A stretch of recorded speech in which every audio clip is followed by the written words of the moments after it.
Bienvenue à la mini-méditation du mercredi de l'Institut biblique belge.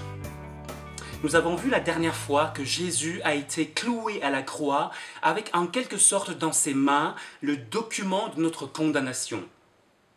Cet acte rédigé contre nous ayant été cloué à la croix, donc annulé, aux yeux de Dieu, notre casier judiciaire est maintenant vierge. Sans aucun mérite, nous sommes graciés. Mais ce n'est pas tout. Parce que Jésus n'est pas demeuré en croix. En 1 Corinthiens 15, au verset 20, nous apprenons qu'il est ressuscité d'entre les morts, qu'il est les prémices de ceux qui sont décédés. La résurrection de Jésus-Christ dont nous voulons parler aujourd'hui n'est pas un mythe. Le matin du premier jour, des femmes sont allées au tombeau et elles ont été surprises de trouver celui-ci vide. De plus, le ressuscité s'est montré vivant aux apôtres et à plus de 500 frères à la fois. J'aimerais tirer 3 implications de ce fait. Christ est ressuscité d'entre les morts, dit l'apôtre Paul. Cette résurrection de Jésus-Christ, il faut le dire, prouve d'abord son innocence.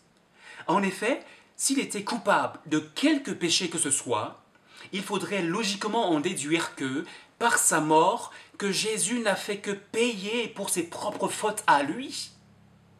Mais parce qu'il est ressuscité, on comprend alors que ce n'est pas pour lui-même qu'il est mort. Pour qui était-ce donc?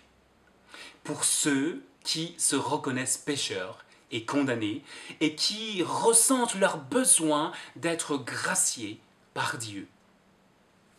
Ensuite, ce même verset 20 souligne que Jésus est ressuscité comme prémisse de ceux qui sont décédés. C'est ici une image tirée de l'Ancien Testament qui revient un peu plus loin au verset 23, qui est notamment là doublé d'un élément chronologique. Comme en acte 3 au verset 15, on pourrait dire que Christ est ressuscité comme prince, comme pionnier de la vie. Pionnier et prince sont 2 mots de la même racine en grec. Le pionnier, c'est celui qui guide le cortège, c'est celui qui fraye le chemin dans la forêt. Cela lui déchire les jambes, certes, mais les autres peuvent passer plus facilement derrière lui. Et Jésus-Christ a frayé cette voie au travers de sa mort sur la croix, en déchirant le voile du temple pour nous conduire jusqu'à Dieu. Il y a ici la garantie même de ce que celui qui place sa confiance en Christ ressuscitera, tout comme Jésus lui-même est ressuscité en tant que pionnier de la vie.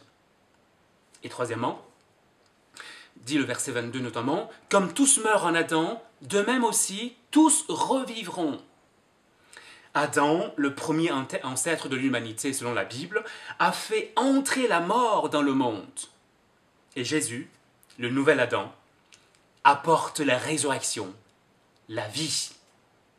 Il y a ici une vérité que l'on retrouve dans Daniel 12 au verset 2, c'est que tous nous ressusciterons, les uns pour la vie éternelle, les autres pour l'abjection, la honte éternelle. Chers amis, avez-vous déjà rejoint le cortège de ceux qui ont placé leur confiance en Jésus? Ressusciterez-vous avec le Christ lors de son avènement?